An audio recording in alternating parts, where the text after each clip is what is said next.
No, I mean, Mikhail, I hate you, man. and I'm very cheery and exciting, so we're opposites. Okay, then we might be complimenting each other. Okay, we're live. We're live now. Okay. All right, Bismillah, walhamdulillah, wassalatu wassalamu ala rasulillah wa ala man wala. How are you, brother? Alhamdulillah. And what's your name? Muhammad Abbas. Muhammad Abbas, and I'm your host, Ismail Malik, actually co-host. Muhammad Abbas will be our host today. We're on Periscope Live, and we're going to put it on. I'm going to put the bottle here, and we're just going to turn it on. Periscope takes a long time before. Oh, great! It's Arabic. Hold on.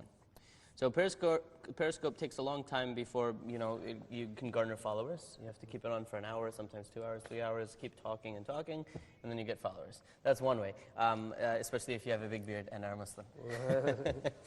Otherwise, it should be much easier if you are a Swedish girl. I'm just kidding. So let's think of a title. So first, we're going to think of a title for our Periscope. Let's say Huda TV. Live streaming. Cool. Call of Abraham, the hashtag thingy. What is it called? Oops. The Call of Abraham. Perfect. And we'll do Eid. Eidukum Sa'id. So now we're going to write Eid. Mubarak. Call of Abraham. All right, so as soon as we're live, inshallah, we'll start our show. As soon as we're live on Periscope, and you guys at home get to see how it is, how we set up on Periscope. So that's basically what we do. I normally just keep a bottle or something that could hold the weight of the phone. And if the phone crashes, I'm in big trouble because it's not my phone. It's actually the TV's phone. So tell the viewers who have just joined us what we are going to do in the next hour. So during the next hour, we're basically going to be reading comments. We're going to have a normal, like a lecture, speak about Islamic stuff, obviously.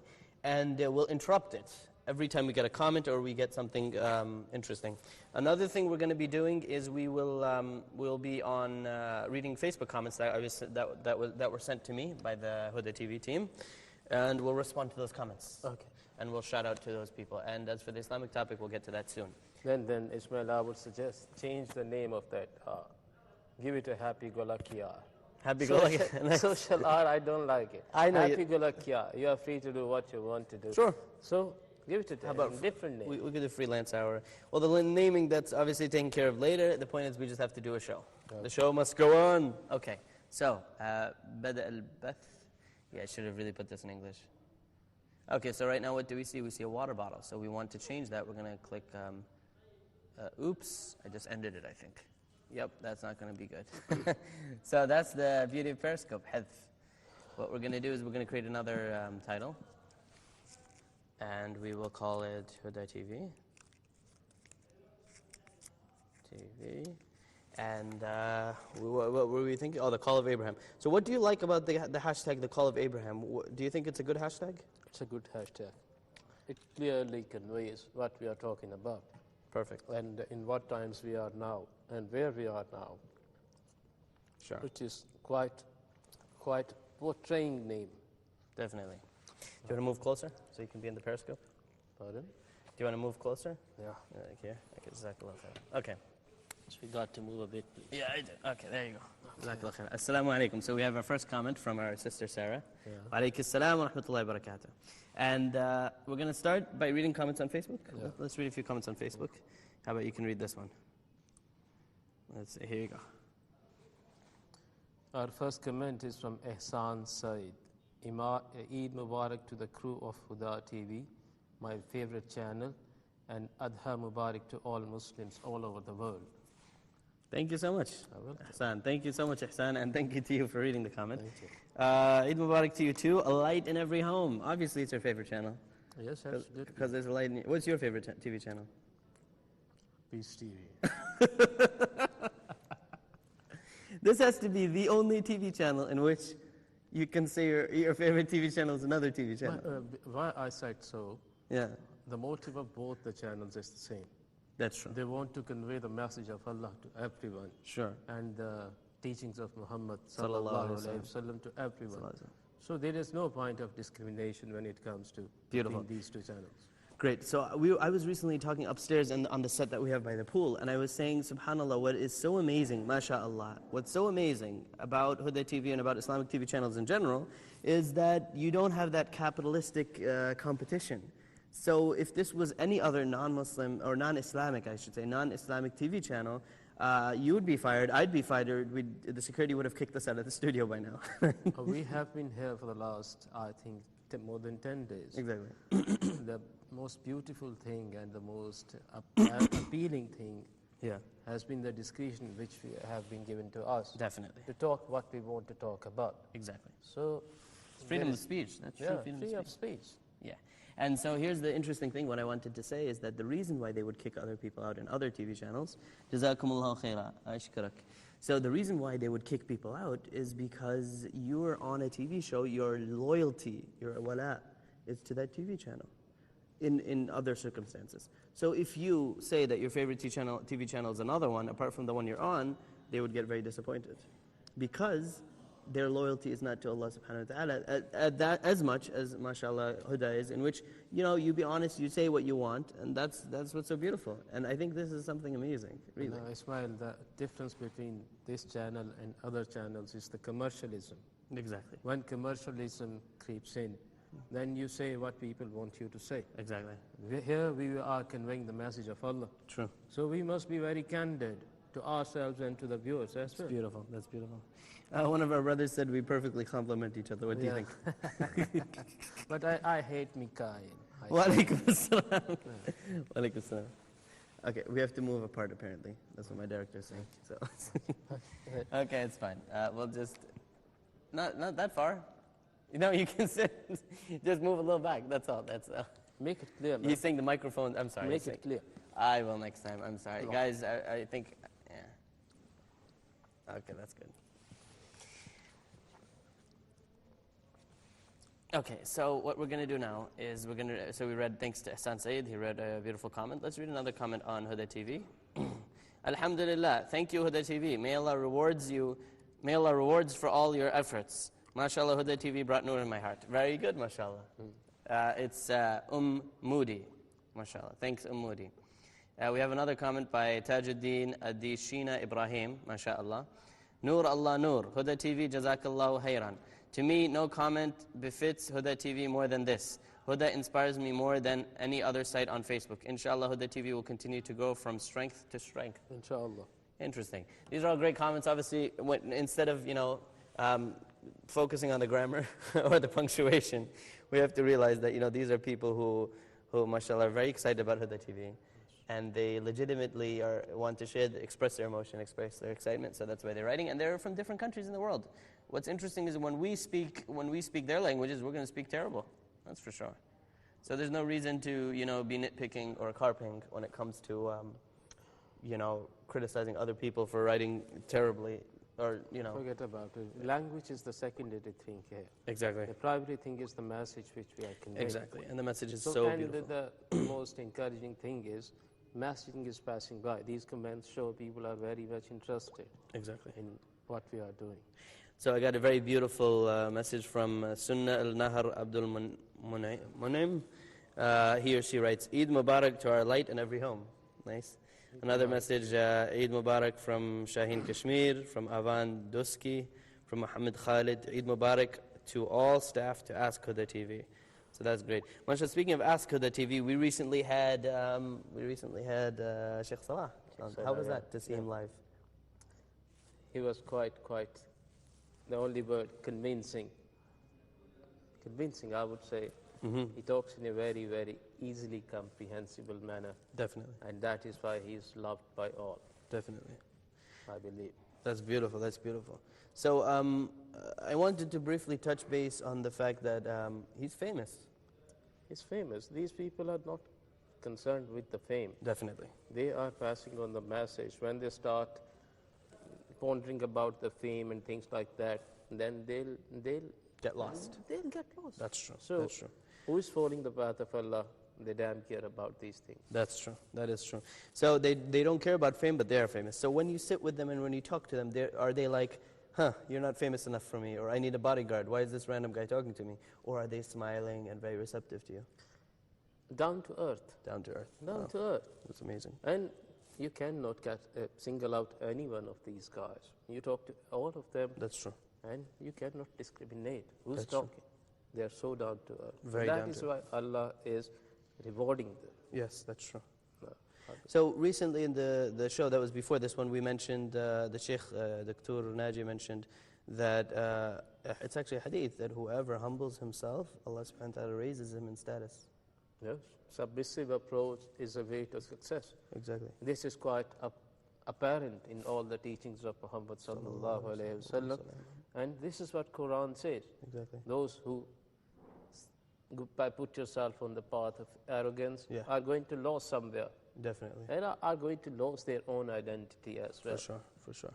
Okay, so now often people, because of fear of looking too arrogant, they start to become like, they're humble, mashallah, but then the problem is they start to not, they don't work to their best ability, they're all quiet, and especially on TV. They're quiet, and maybe they look down upon people who are more excited on the television set. What do you think about that? Like recently, what's interesting about me recently, someone told me that, oh, you're too excited on the TV or something. I feel the same. You feel the same. Yeah. However, here's the issue. This is Huda TV. It's Eid season. Yeah. And we really need to revive, and I mentioned this upstairs on the previous thing, how can we be angry at our children, or be angry at our nephews and nieces, or be angry at anyone for watching, bad things on TV, or watching other channels, or choosing other channels compared to Huda TV, when we at Huda TV, or the people who work at any Islamic television show don't work that hard? No. We do now work hard, but I'm saying if we don't bring excitement, if we don't bring the spirit of Eid, then we're going to lose them. We got to lighten it up. Definitely. This is what you are trying to say. This is what I'm saying about excited, Yes, being yes. excited, jumping up and down, Yes, being absolutely. vibrant. Yes. Jumping up and down. Yeah, You we literally mean that? Yeah, why not? I get on there and start jumping. Do it, it's okay. Would you like to me to do that? What? I won't do that. I'm just asking. I can do it if you want. If you want on Periscope, just let us know. But I think this is a lovely concept which you have come up with. Yeah. And Jazakallah khair. inshallah. This is our niyyah. We don't do this for fame. If we wanted to do fame, we'd do other stuff, right? Yeah. The only reason we come here is to revive, to energize, Yeah. to make the people at home decide to click Huda TV. Absolutely. Not because their parents told them to. Ya akhi, I tell you one thing. Those who have clear objective in life, and those who know the very purpose of life, they do get the rewards in this world as well. For sure. لِيَبْلُوَكُمْ أَيُّكُمْ أَحْسَنُ عَمَلًا. Surah Mulk, Ahsan. Surah Mulk. لِيَبْلُوَكُمْ أَيُّكُمْ أَحْسَنُ عَمَلًا. Allah created us Yeah. to do the good deeds. To find out which one of you do the best. Yeah, Ahsan it's, amala. Do it the best amala. way. Yeah. So if we convey this message, or if we follow this path with lightening approach, with Exactly. light approach, Exactly. then this will be more acceptable to the audience as well, and to our families as well. Exactly. There is no point in getting very, very rigid in our approach. Jazakallahu khairah. Jazakallahu khairah. Inshallah. And now that you mentioned this, I want to mention a hadith of Rasulullah sallallahu alayhi wa sallam. He said, هَلَكَ الْمُتَنَطِّعُونَ هَلَكَ الْمُتَنَطِّعُونَ هَلَكَ الْمُتَنَطِّعُونَ. May the people of excessiveness be destroyed. May they be destroyed. May they be destroyed. They have been destroyed. Halaka is in past tense. And usually du'as are in past tense. Right? Yes. Rahimahullah, rahima is past tense. Yes. And when someone died, when someone who died, for example, you mention a sheikh, you say, Sheikh Fulani, rahimahullah. May Allah subhanahu wa ta'ala have mercy on him. So, with these things, Rasulullah sallallahu alaihi wasallam made a very strict, stern warning and a call to Allah subhanahu wa ta'ala to punish the mutanatti'un, the ones who are excessive, the ones who are excessive in their harshness and rigidness. Allah subhanahu wa ta'ala says, I think this can be the Islamic topic for today, of course. Allah subhanahu wa ta'ala says in the Quran, Ya ahl al-kitab, la taghlu fi dinikum, wa la taqulu ala Allahi haqq. La taghlu fi dinikum ghayra al-haqq. So ghulu is excessiveness, to be so rigid, to be so boring, to say everything is haram, and to make nothing halal. Even although Allah subhanahu wa ta'ala said something is halal, to still make it haram. This is ghulu. Ghulu means to go in excessiveness. And Allah subhanahu wa ta'ala said, لا تغلو في دينكم, in Surah Ma'idah, in many surah actually of the Quran. And He told the Ahl al-Kitab, the people of the book, don't do excessiveness in religion. Now that we're on the media, I want to take advantage to send this message out. Unfortunately, many young Muslims have inferiority complex about being Muslim. They feel that Muslims are less, that we're the crazy ones, because this is how the rest of the media painted us, right? That we're the crazy ones, we're the ones who are extreme. They have this, this inferiority complex. They don't have the izzah, the power and energy of Islam.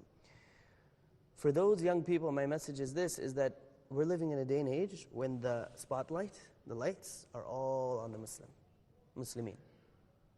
Anytime we do something wrong, or one of our extremists, there are extremists in every religion, by the way. There's extremists in every religion. That's going to go on the news. Everyone's going to know about that. I think we got to be very clear about the very teachings. All is for Allah and His Rasul. For sure. And why do we feel the inferiority? Why? This is my answer, what I'm going to answer now. The problem now, you're right, I agree with this. The problem now is what those young people don't understand. They think that only the Muslims have the crazy ones. There's crazy people only in the Muslim, every other religion is perfect. Until you travel in the world and look at Christians and look at Jewish people and look at atheists even, and look at all of these different groups, any group of people who follow one ideology or one belief system, they will always have crazy people. What's the difference though? Some people are very smart. They don't give the microphone to their crazy people. So if we look right now in the United States politics, nowadays, who's in the news a lot? Trump. Donald Trump, exactly. We, as Americans, made a colossal mistake by giving the microphone to Donald Trump. Because now people in Europe laugh at us. People in the Muslim world are laughing at America. Everyone is laughing at Donald Trump. And laughing at America, they're saying, look at this. This guy is going to be their future president. Even if we could say something about it, even the Barack Obama commented about his approach as well. Exactly. Even this rarely happens in United States history where the current president or the president decides to talk about a political candidate. It's best they avoid it. Yes. But I guess he was put into that position. So this is what lesson we can learn, is we shouldn't be like that. We shouldn't give the microphone to our Donald Trumps in the Muslim world. I think the point which you made earlier before, that why our teens are feeling the inferiority. Because they are taken away by the glamour of media. That's true. They are only looking at the things which have current charm. Sure. You're right. Continue. So I would say, down the line, my message to all teens first, and who are inshallah going to start their career soon. Yes. That with the passage of time, you get to know that the true message is the message which is conveyed by Allah and His Prophet. Nabi Rahma sallallahu alayhi wa sallam. So, don't be taken away by your emotions. Yes. Try to get into the details of our teachings and try to be very, very clear what is being prescribed for us. It's to be conveying the message in a lighter tone. إِلَّا مَتَاعُ الْغُرُورِ. This is nothing but a وَمَا الْحَيَاةُ الدُّنْيَا إِلَّا الدُّنْيَا. Yes. مَتَاعُ الْغُرُورِ. When you inshallah grow up and have your own families, and inshallah, biznillah, you start pondering about the teachings and Quran and the Holy Quran, then you'll get to know, you'll start making fun of yourself. That what we used to think that when we were, I'll take my example. The life ideology has changed when we were in our teens, in our 20s, and when we got married, mashallah. The life ideology changed altogether. For sure. So be patient. Don't make hasty decisions in your life. You might be repenting it later on. So, Jazakallah khairah. That's wisdom from your age. That's great. That's very refreshing. I'm not 80 years old. Don't relate to anyone. Age. What is meant by age? Wisdom of your age. No, let it go. I don't know why you are so typical about age. Age is an index of mind. Those who are listening to us. Age is what? Age is an index of mind. What? Age is but a number, is what I know. No. My mother used to say, may Allah bless her. Ameen. Age is an index of mind. Okay. You start thinking about it and it will be reflected upon you. So stop thinking about it. It is inevitable. You cannot do that. You cannot switch off the button and take 10 years out of your life. It is going to go. Time and tide wait for none. So take it inevitable and uncontrollable. Stop thinking about inevitable things and uncontrollable things in your life and enjoy it, inshallah.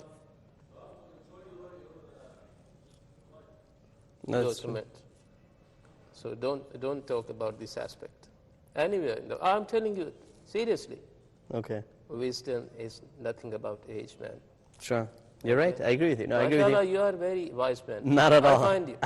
Then what should we do? We should inject you with 20 years age now or Yes, 40 please, years age? please do What so. we do? Please do so. Yeah? Okay, my director was talking to me. That's why I wasn't able to speak with you too much.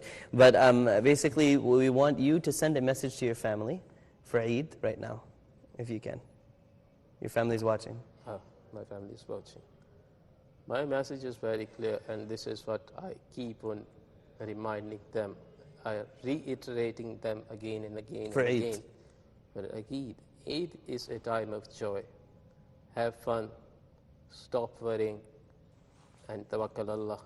Things are going to be very well, inshallah. Things are very well, mashallah. You're very chill. I like you, mashallah. And inshallah, things are going to be much better, inshallah.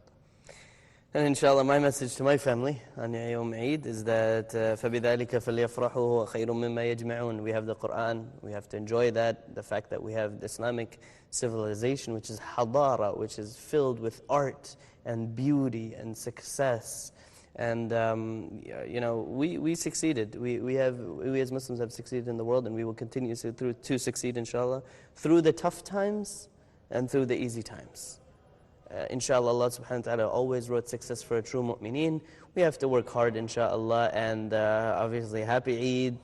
Have the most fun you can. Yes, before the end of we have like 1 day left, that's it. Yeah, stop worrying about things which you can't control. That's and amazing. even things which you think are in your control are not in your control, man. So stop worrying. Try to be very, very happy Inshallah. with inshallah. the very life you are having. Definitely. Another point I wanted to mention, since right now our topic is basically about mutanatti'un and ghulu, Allah subhanahu wa ta'ala also said about this in the Quran. Allah subhanahu wa ta'ala says, لا تغلوا في دينكم غير الحق ولا تتبعوا أهواء قوم قد ضلوا من قبل وأضلوا كثيرا وضلوا عن سواء السبيل.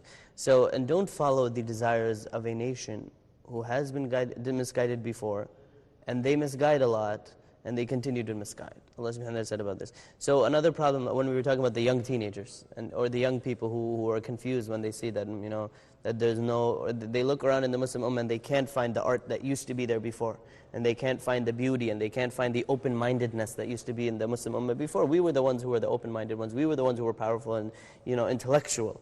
So for them, my message basically is that وَتِلْكَ الْأَيَّامُ نُدَاوِلُهَا بَيْنَ النَّاسِ. Allah subhanahu wa ta'ala says, indeed these days, وَإِنَّ يَوْمًا عِنْدَ رَبِّكَ كَأَلْفِ سَنَةٍ مِمَّا تَعُدُّونَ.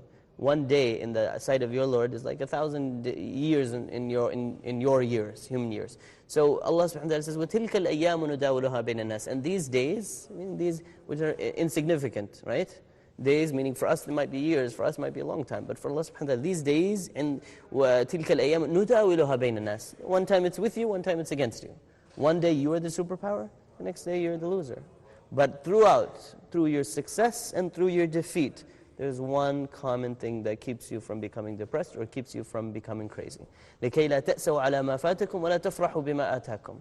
So that you don't become depressed about what you lose, and don't become crazy, arrogant for what you have. Right? And what are those? What is that thing? What is this? لِكَيْ لَا تَأْسَوْا عَلَى مَا فَاتَكُمْ وَلَا تَفْرَحُوا بِمَا آتَاكُمْ. Assalamu alaikum. How are you, brother? Mikhail should be getting closer to us, isn't Yeah, it? definitely. Mikhail. You want to sit there? If you want, I'm sorry. But anyway, لِكَيْ لَا تَأْسَوْا عَلَى مَا فَاتَكُمْ وَلَا تَفْرَحُوا بِمَا آتَاكُمْ. That even if you're going to be, وَتِلْكَ الْأَيَّامُ نُدَاوِلُهَا بَيْنَ النَّاسِ, which I'm mentioning, even if you're going to be a sore loser one day, and then 10 years from now you become really successful and become a billionaire, this is not going to affect you, because there's one stable thing throughout your life, and that's La ilaha illallah Muhammadur Rasulullah. One stable thing throughout your life, and that's your love for the Quran, inshallah. Yes. And one thing which I would like to add here, inshallah, this is my personal belief, alhamdulillah. Take life easy, man. Yeah. What you are destined to get, you'll get. Inshallah. Inshallah. Keep on putting in small efforts and lots of dua. And these lots of dua, small efforts would wonder and does wonder and Works do wonders, wonder yeah. for ourselves and inshallah for you as well. Jazakallah khair. That's true. That's true. So are there any ahadith or any other ayat that we can read about excessiveness? Well, basically there is this. بين الإفراط والتفريط. Oh, you're not listening? No, you're thinking that way. Okay. We have between ifrat with tafrit. So what we notice in most of the problems why people become extreme or crazy or become too rigid, not smiling, as the lecture yesterday, the lecture before this one, what the Sheikh was talking about, not smiling. The key reason is if بين الإفراط والتفريط, people either become completely negligent towards something, or they're too excessive about it. Obsessed about something. Obsessed about something, exactly. So Islam usually is وَكَذَلِكَ جَعَلْنَاكُمْ أُمَّةً وَسَطًا. It's in the middle for that. So for example, let's talk about something that's even the sunnah, miswak, right? There's some people that don't do it at all, ever in their whole life. No. That's not good. You should give it a try. Maybe you'll like it, right? It's the sunnah after all. Do you know any hadith which signifies the importance of using miswak? Oh, there are many, but I didn't prepare that for that. I'm sorry. I have one. Okay, please. It لولا على أمتي. Yes, I know that one. It does convey the word, the very meaning of that hadith. Oh, I know that hadith, But yeah. words might be different. Sure. Miswak pleases Allah Yes. and is also a source of cleanliness of يطهر your mouth. الفم ومرض للرب. Yes. Okay, ما قال صلى الله عليه وسلم. Yes. By doing a very simple act, Yes. if it pleases Allah, Yes. why would we keep ourselves From away that? from that? Exactly. So negligence. Someone is neglecting that. Someone is neglecting the miswak. So this is what happens. And another thing about that is Rasulullah sallallahu alaihi wasallam said, had it not... Wa alaikum salam. Now we have the Shaykh with us. Now we don't have to worry about trying to remember hadiths. We have the Shaykh of hadith, mashallah. Big Sheikh. Wa alaikum salam. ¿Cómo está usted? Bien. Okay. So we were... What? He's a big scholar also. Of course, a big scholar, mashallah. Big in all sense of the word. So, by the way, feel free to diss me on live TV. That's better, inshallah. Please, we need more excitement. So we were mentioning the hadith about Rasulullah sallallahu alaihi wasallam. He said that had it not been a difficulty for my ummah, I would have made it a priority that everyone does miswak, the sawak. Correct? So you know this hadith, right? Yeah. لولا, you know. لولا أن أشق على أمتي لأمرتهم بالسواك عند كل صلاة. In the kull salah, look at that. So that would be 5 times a day. So negligence, ifrat wa tafrit, we're talking about that, would be to completely not do sawak. And then obsessiveness or excessiveness in it would be to do it every 2 seconds. Every minute he's taking out and doing it. Every single minute he's doing it all the time. So I was mentioning about extremism, al-mutanatti'un, al-ghulu, I was talking about these things. How, the best way in Islam is to bain al-ifrat wa tafrit. Don't be too excessive. Yeah. Exactly. So we were just talking about the spirit of Eid. Do you have any comments? No, 2 years. Okay. So this is supposed to be social hour, but most of it is just, I guess this tells you a big thing about social media. It's awkward. Social media is very awkward. So you do have these awkward silences where you just sit and just stare off into the distance. Taking the term from that lecture, break the ice, people. Yeah, exactly, break the ice. It's your job to break the ice, guys. Also, if you guys have any suggestions, anything, please send a message to Huda TV on Facebook, anywhere. Talk about social hour. Do you like it? If you have this random rage against social hour, please write it all out. Spanish people. Spanish rage. America. Spanish people, if you have this rage against social hour, just send it and just, it's fine. Don't worry about me getting fired. I'm going to be here, inshallah. Ismail, why not a message from Juan? Can you do that? In Spanish. What? Can you send a message to your family in Spanish on this blessed day of Eid? Okay. And I'll see how much I understand of it. Yeah. Okay. Should be, has to be to the family. Okay. To anyone. To my circle, To Muslims in Spain. friends or To whatever. Muslims in Spain. Okay. Your family. Everyone. To all breathing Bueno, creatures. pues simplemente saludaros a todos. Salam alaikum wa rahmatullah. Estoy haciendo, como saben la mayoría, as most of the people know, estoy haciendo el Hajj, mi primer Hajj. Es mi primer Hajj tras convertirme al Islam en el 2005, y la verdad es que es una experiencia inolvidable por la sensación, el sentimiento de comunidad, solidaridad, hermandad entre millones de personas, que realmente es un sentimiento que debería estar siempre, pero que se hace patente en el Hajj, que es cuando pues puedes ver sentir las relaciones de la gente, lo que la gente vive cuando está haciendo el tawaf, o cuando está en Arafat, o cuando va al Jamarat. Entonces, simplemente ese mensaje, ¿no? de hermandad, solidaridad, justicia, el tawhid, ¿no? La idea de creer en un Dios, en Allah, que es generoso, compasivo, y bueno, invito a todas las personas que quieran saber más del Islam, pues a acudir. Hay muchas fuentes, hay muchos centros islámicos, y yo humildemente también les puedo ayudar lo que necesiten. Exactly. Muchas gracias. So you were asking me, do I understand the Spanish of Spain more or the Spanish of Latino America? And the answer is yes, South America. Because your Spanish is beautiful, but it's very fast. So you were talking about brotherhood, you were talking about justice. These are the messages that you received from Hajj. And then you were also mentioning that for those people who are interested in learning about Islam, they should go to their local mosque. And I was saying también ellos tienen que leer. They should read. They should definitely read about Islam on their own. They should open a book and just read.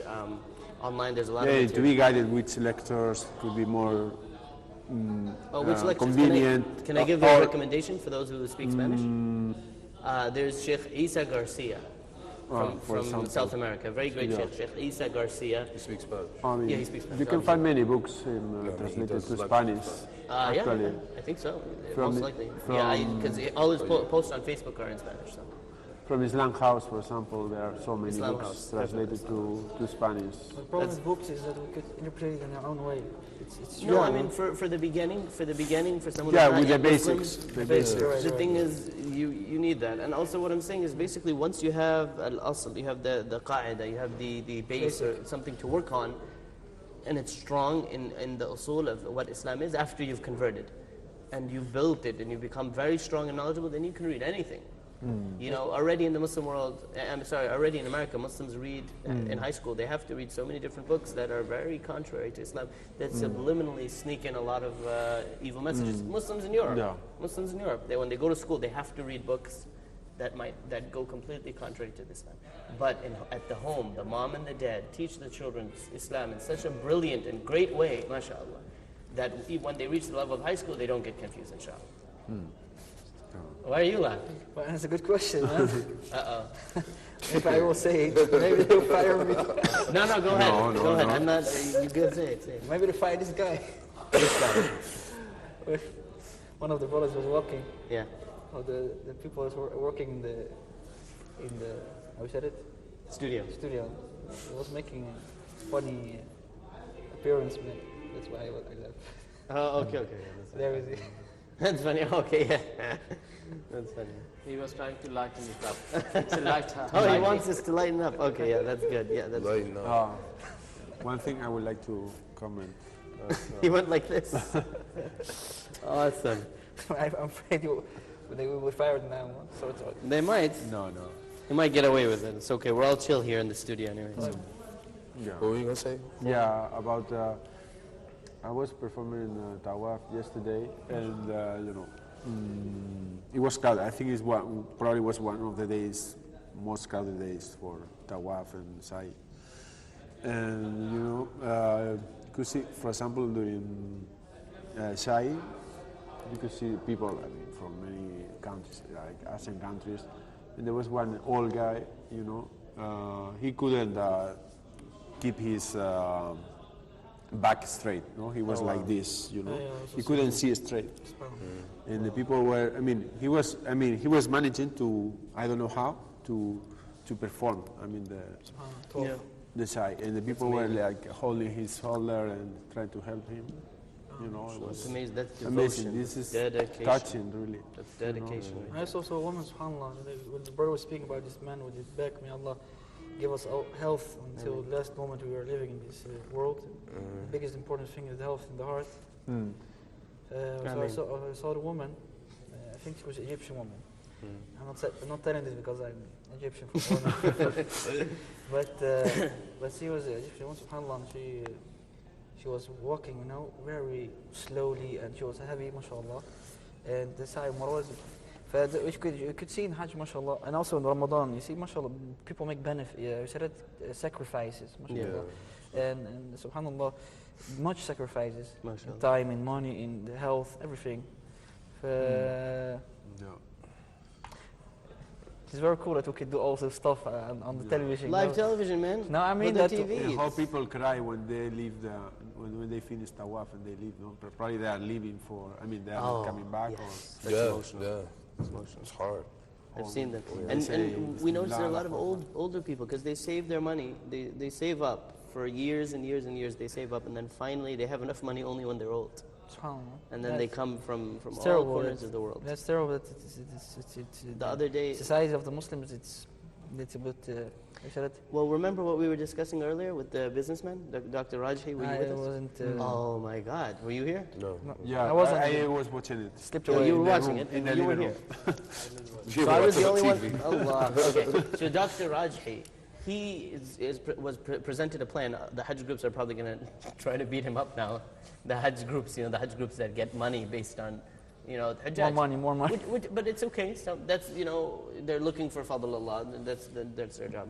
But Dr. Rajhi was amazing. He's working on a project to completely make Hajj free. For all. No, it's not impossible. What is Yeah, related please. to the ticket and to the expenses before reaching the kingdom. I mean, the price you have to pay for the organizers and so on. But he says it's possible, and it depends on. It's a matter of management. Maybe in paradise, maybe. How is it possible? Because apparently, what he says that there are so many businessmen interested in contributing, but they didn't design, or they should work more on the designing the system for allowing this to work. And he mentioned the Malaysian. The Malaysian model is like I don't know if you remember? Yeah. He mentioned. It's like a matter of Funding. funding. Exactly. They deduct some amount for the people. I don't know, from the salaries. From the people, it's like taxes, a form. I think from taxes. Subsidizing. But it's much more sustainable. I mean, easy to. Definitely. To But afford it. The point we because- wanted to mention about Dr. Rajhi, sorry to interrupt, was that Dr. Rajhi mentioned that he literally showed us that a certain number of filthy rich businessmen, if they pay this much money, each of them, and that money is really, literally nothing for them. It was something in the millions, or for billionaires if they pay a few in the million, and there are many of the billionaires in the Ummah today. He told us Hajj would be completely free, and he told us he's going to work on this project for the next year. We ask Allah subhanahu wa ta'ala to help him. Obviously, making Hajj completely free sounds like something that's almost impossible, but we have to remember something interesting. And do you know what that interesting thing is? We have to remember that only a few years ago, or maybe even a century ago, the way Hajj is today was unimaginable. If I go, let's say there was a way to travel in time, right? And I took photos with me, and I showed them to the people doing Hajj 100 years ago, they would laugh and they'd say, this is fake. This is photoshopped. If photoshopped existed 100 years ago, they would say it's fake. Yeah. They would say it's impossible because if you think about it, how was Hajj during the time of the Khilafah Uthmaniyya, the Ottoman Empire? Our Sheikh knows that the people who studied history know this very well, that it was nothing. It was my own father did Hajj in the 70s, 80s. There's such a stark difference from doing Hajj in the 70s and doing it today. Of course, There was a point when if it rained, it would start flooding. Yeah, it's Right away. So look at that. I mean, anything could happen. We can never say that, it's impossible or this and that. And that brings me back to Dr. Umar, Jamal Umar. He mentioned that, he said, like I told him that, the people, he was telling about his project, building universities, spreading education in North Africa, bringing education back to North Africa and the Middle East, the way it used to be like centuries ago, when the Ummah was at its peak. And I just looked at him, I was like, it's impossible on live TV. And then I told him, okay, and then you're going to have a lot of backlash from the more close-minded, far-right people of the Ummah. They'd be like, oh, you're trying to bring education back. They find fault in everything. This is the problem with some groups of people. They Far find left, you mean? I have said far right. Far right. They find mistakes in everything. And so he answered the question, which really put me back and made me, understand what's going on. He said, listen, anything could happen. That's the first thing. Second thing he said, for those people, you need to find common ground. Talk to them. And then to which I responded that, you know what? The problem is when you can't find common ground with people who are arguing with you and they think that their argument is not from themselves, but it's from God and the Prophet himself. نعوذ بالله من ذلك, نعوذ بالله من ذلك. So for them, he said, find common ground. Even with them, find common ground and work with them slowly and remind them of the ayat of ilm. اقرأ باسم ربك الذي خلق. Read in the name of your Lord who has created you. Remind them at فاسألوا أهل الذكر إن كنتم لا تعلمون بالبينات والزبر. أو فاسألوا أهل الذكر إن كنتم لا تعلمون. In Surah Anbiya. So these are the things that you have to do. You have to find common ground. So with Hajj, what's the problem with bringing knowledge to? That's what me and you think. However, there are many, many people that will find mistakes in his specific project. So let's say in his project he decides to teach art class. Okay. Some people might say art is, I don't know. There are really strange people out there. They might say, you know what, art, I don't want to get into it because it's really controversial. But if we, it's really clear not to draw images. No. Art. I mean, let's just take a paintbrush and paint blue onto a piece of paper. Okay. Already, you can have 5 people I know personally who would speak out against that. I know them personally, and I know the names of their grandparents. Yes, I know their names and their grandparents' names too. So putting blue on a piece of paper. Yeah. Somebody can. They'll be like, "What's the benefit?" Instead, you should be running around in the heat. Well, they're not qualified to speak to somebody about what is the benefit. This is something for. But these people rule. These people rule. They have huge says in their communities. See, the thing what happens is, mashallah, of course, you're very educated, much more. I'm going to bring age because he hates this fact. You're older than me. So, but the issue. He's quite determined to prove himself teenager. No, I'm not a teenager. I'm 23. You are maneuvering it in such a way. Oh man, you are about to start your teen. So what do you believe? My question. Teen? What? Yeah. I finished my teen years. I'm 23. I got the impression what you have been professing. So Professing? That's a big word. Guys, I like this conflict. Okay. What do you mean? I'm not professing anything. just lighting it up. So I have a question. I know, good. But bringing back to this, sorry. By traveling, I have learned things, subhanAllah, I would never have learned if I hadn't traveled. Alhamdulillah, I had the honor of traveling to Jordan, many different countries, which I can't mention here either. And I've gotten to see firsthand how people can use their rigidness. We were talking about being لا تغلوا في دينكم هلك المتنطعون. How they can use this rigidness to push people's voices down. And unfortunately, there are people so evil that aren't even religious at all and that push these people forward and say, go, yeah, tell them this is haram, tell them this is haram. Take advantage of huge communities. And my brother, mashallah, Sheikh Tariq can definitely, as someone who's lived in the Netherlands, I'm sure you've seen many, and throughout the world, you've seen many examples of this, of people who take advantage of others. Brother Tariq. Brother Tariq? Not Sheikh Tariq. Oh, sorry. You could ask a question again because it flew away. Sure. What was your question? Oh, I'm sorry. The question basically is, there are people, alhamdulillah. Long day today, yeah? What? It's a long day today. I know, it's a long day. It's been a long day. So there are people out there who obviously, alhamdulillah, if we work on ourselves, if we work on fixing our own situation, we won't have to worry too much about them. Okay. However, projects like the project I mentioned about Dr. Rajhi, Mr. Rajhi, who wants to make Hajj completely free. Very beautiful projects that inshallah can help the ummah. Okay. And projects like that of Dr. Umar. It's a name, no? I mean, it's what Jamal he Umar. is. To make universities, to bring education. And there will be people who say, your project, haram, X. Comments. What? Comments, bad comments, you mean? Not only bad comments. There's one thing called bad comments, and there's another thing Why say that? because this is what Rasulullah Exactly. This is what That's what I'm trying to figure this out. is what Why would somebody say this? this is what Rasulullah ﷺ said that would happen.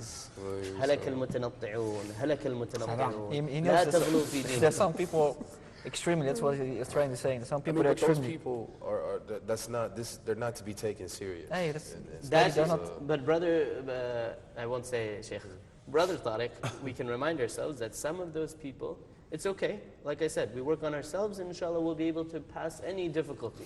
But some of those people are in positions of community leaderships, especially in places where the government is not very involved and there's more of a tribal thing, or in places in which you don't see that influence of education that much. In those places, those people have a huge say in what goes on. Ismail, when it Many communities and many months. whenever you look at all the initiatives which have been taken earlier, which was taken earlier, there are two types of forces in our society, in every society. Negative forces and positive forces. Exactly. Negative forces are there to take care of their vested interests. Definitely. And positive forces are there who want to do good for everyone. Sure. What they like for themselves, they would pass it on to others as well. So, whatever initiative, you were referring to Dr. Raji's initiative, Or Dr. Umar. Dr. Umar's initiative, talk about many. Yeah. Always opposition would be there.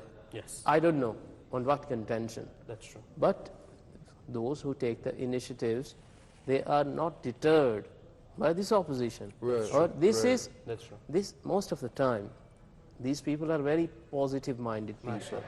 So when they are talking about some initiative, they have something in the back of their mind. Okay, someone would come up and say something without any grounds. That's So should that particular opposition keep me from doing what I plan to do? Not at No. all. However, Jazakallah khaira, that's beautiful. However, it's especially dangerous and especially hurts the soul of a person when someone hurts this initiative and speaks out against this initiative on the basis of the Lord who created the universe, Allah Ar-Rahman Ar-Rahim. And they point to Prophet Muhammad sallallahu alaihi wasallam, Nabi Ar-Rahman, and they say, it's because of Allah and it's because of His Messenger that I'm against your initiative. I think you start pondering about the people who have been quite vocal or quite negative about the positive things. Then one thing, I'm not talking about the current lot. Go into the past. In the past, yes. And one thing which would be come into your face, those who do the opposition without any concrete substance, Yes, these people have limited knowledge. true. If they have wholesome knowledge, not wholesome is the right word, But a lot. a lot of knowledge or true knowledge, then they would find it hard to oppose anything. They would not be the first one to oppose the thing. Rather If to it correct has something bad, they would go there and suggest the way out of it. If they find Exactly. if something is bad in it, Jazakallah they would khairan. voluntarily go there Yes. to the initiator and present their services. If this particular thing, if you put that bottle not here, then it will be I am more thirsty, my dear. beneficial. Take it, man. And then it will be more beneficial to the targeted audience. So positive people look at the things in a positive way and take the positive steps That's to, for sure. to do good to the others, to the humanity, man. Sure. And I'm glad the brother Muhammad said that, because we hear this a lot. People, before someone even does something, they think about what the negativity that what others might say or Too do, much. so they don't even do anything. Exactly. Because they're thinking, someone would do this, or Yeah, someone would do that. exactly. No one has So, done yeah. This is suppressing creativity, suppressing art. Yeah, and this is not a good view. No one is ever going to love you or like you in all circumstances. This is a fact that one has However, to come to when- understand and embrace. That's why Imam Jazakallah Shafi khair. says also, how you say it, رضا الخلق غاية لا تدرك. يعني that when the I said the الغاية that The end mean, the end goal. the end goal that you want, that all the people are, you're giving you a hug, a kiss, that will not happen. That's why it's not so big issue Exactly, we're okay. speaking about. However- you are doing good thing, you Yes. now you want to make schools, you want to do things, Right. do it, So, and don't care. Yeah, That's beautiful. However, I agree with very you. big I agree with issue. that. However, it is very incumbent upon each and every one of us to make sure we send out this message in our life, in our families, everywhere. That's That why we don't care. Listen, When it's happened, we don't care. We go on. Yeah. You're I know. walking the right way. Yes. He's saying it's not good. It's comments and headache. that's okay. Go on no, and no, don't that's care. okay. The comments don't care. Go on. Yes. That's what Prophet However, also it's- does. When he however, was it's- making it's da'wah, very important. they were saying you are sihr, you are this, you are that. Yes. They didn't care. Yes. Go on to your... But do you know what hurt Rasulullah sallallahu alaihi wasallam more? Sallallahu Alaihi Wasallam. Rasulullah sallallahu alaihi wasallam was particularly displeased when the man with sunken cheeks, he stood up and said, "I'dil, ya Muhammad." He was more disappointed by that. And it is something that brings disappointment when someone uses the Quran or the Sunnah to fight against an idea that's good. So I think the message we can send out today is, yes, be positive. That's one lesson we can learn. Ignore the bad comments. And 3, if you feel that this is from our brother right here, if you feel that there is something wrong with a project, or there is something, then criticize constructively. Al-naqd al-mahmud ضد al-naqd al-madhmoom. You basically have to criticize in a way that's polite, that's nice. For example, with Mr. Rajhi, there's some people that come up to him and can say, haram. And there's others that can say, I love everything you're saying.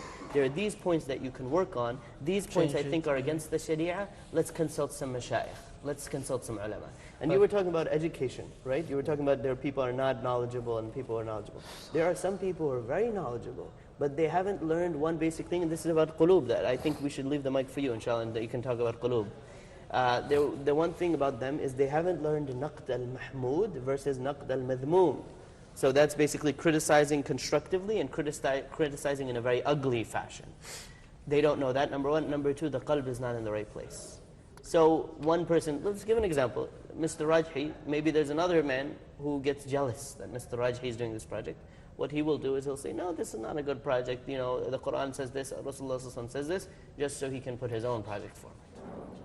So for this, I ask you, inshallah, Sheikh, you can do your comment, and then I ask Brother Tariq to please give us some nasih about the qalb, about working on the hearts, about cleansing the heart, and cleansing ourselves from always doing naqd al-madhmoom, of, you know, criticizing in an unhealthy way, and how we can criticize in a healthy way. You had a comment first? A very, very short story. Sure. 10 liners. 2 brothers set out towards a well from their village to fetch water from the well. One is older, one is younger. I don't know. This is a mere story. Sure. To emphasize on what we are discussing here. Sure.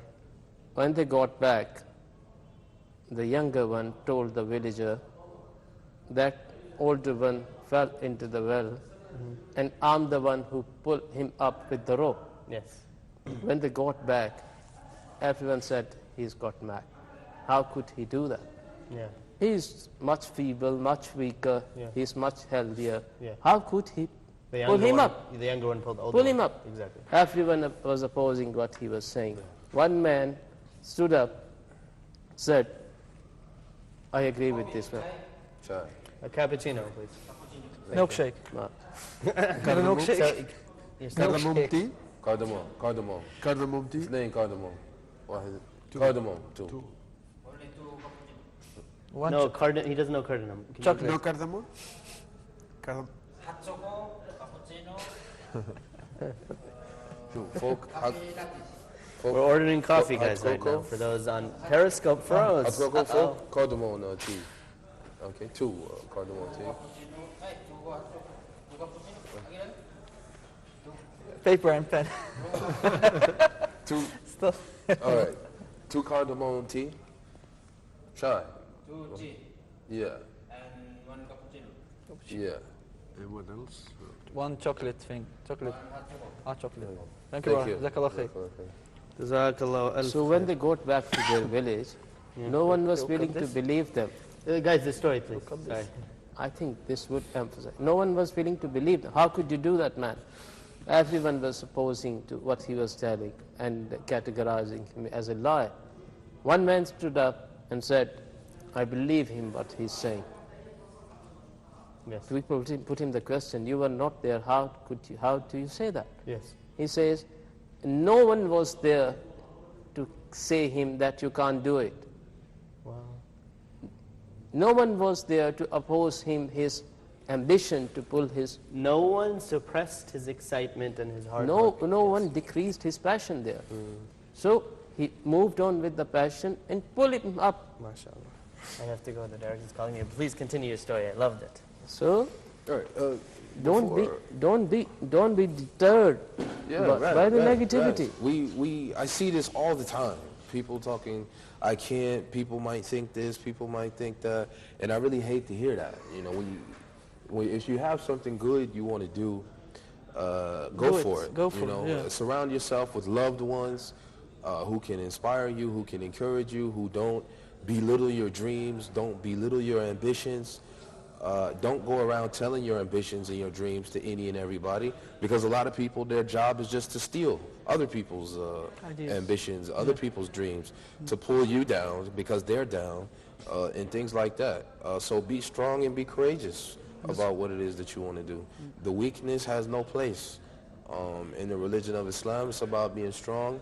It's about going forward against, even if you have to go against the whole world, as long as you're doing the right thing.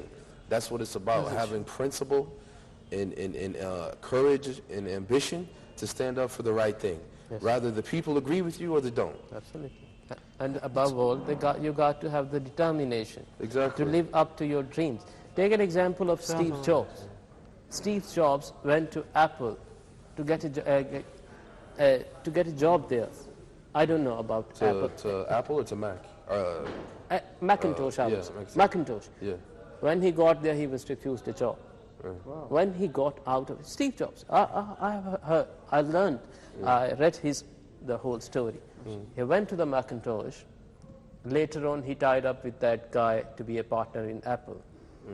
I don't know, I might be mingling up something, but it is true. Only the crux is, he went there, he was refused a job, he took a step, established Apple, and everyone knows what Apple is. Yeah, big time. So I guess the lesson for the person who's doing the project is you work hard, you ignore haters. But the lesson for us, the public, is we should be lenient and nice to people who come up with projects. We should help them.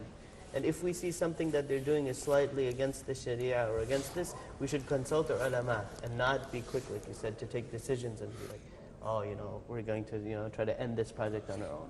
Really, be a little more rational. And since it's the type of Eid, this is one I want to tie it up with Eid.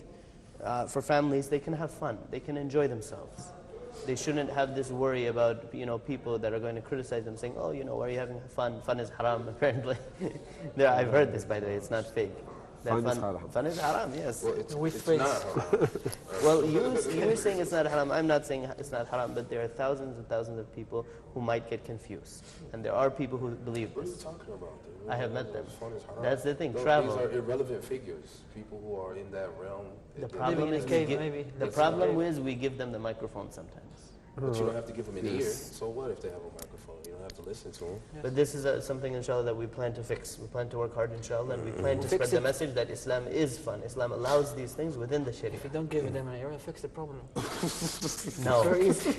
But do you know what the issue is? Do you know what the issue is? What's the issue? And I'm trying to stay away from this so it doesn't come too controversial, but sometimes they can be influential leaders. They can be influential people in society. Don't give ear also. They already have the ear. They already have the ear, ya shaykhana, ya zalame. They already have it. Your ear, not my ear. Okay, not your ear. Summun bukmun umyun. What? They have. They don't want to listen. They don't want They to have. listen. Exactly. They don't want to see. They have. That's like the they emoji, want- Yeah. the monkey that doesn't want to see, right? Yeah. You know that emoji? Cappuccino? Yeah, cappuccino. Okay, thanks. Gracias. Oh, we brought the wrong tea. MashaAllah, smells good. Chai? No, it's, I'm kidding. Shaykhana is busy laughing at me. Hot choco?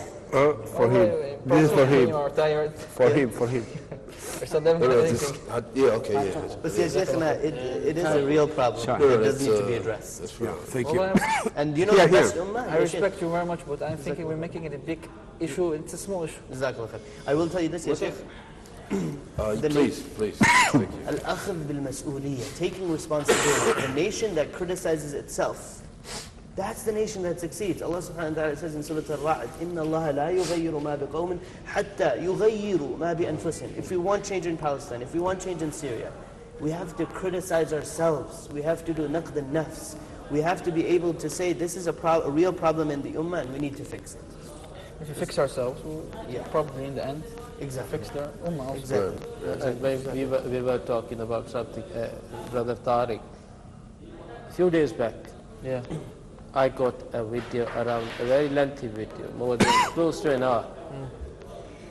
A very well-known politician who was very vocal, when it comes to opposition of Islam, embraced Islam in Holland. Yes. Yeah. And, MashaAllah. I met and him. he was delivering a public lecture somewhere in Far East. I listened to him. He was a Dutch guy, right? Dutch guy. Hey. Dutch. What's his name? Well, I forgot his name, but I remember his picture. Yeah, I he met him. made some incorrect, very false video about Prophet Muhammad Sallallahu Alaihi Wasallam. He did- Yeah, yes, That's the all. name of that guy.